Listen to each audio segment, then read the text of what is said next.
I've birthed a lot of kids. A lot. Well, those were special experiences.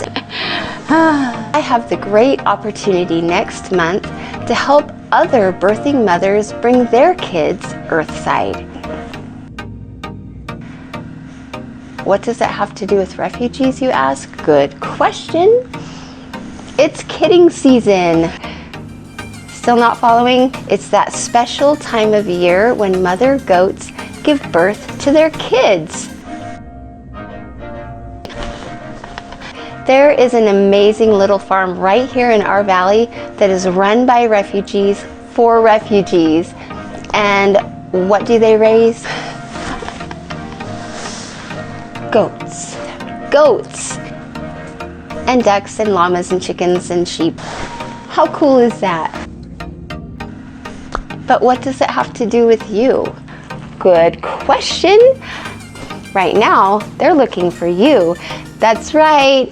Well, they're always looking for monetary donations to help with food for the animals, supplies, and upkeep for their farm.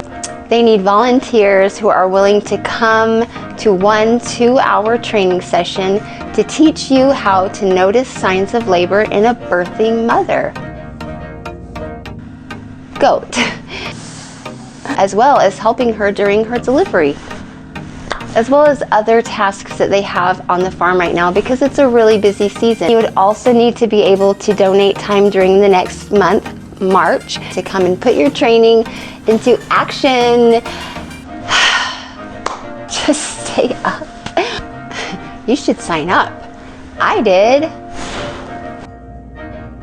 I mean, can you think of a better use of your time? It will be an amazing and enriching experience for you. So, you can do it, kid. Okay.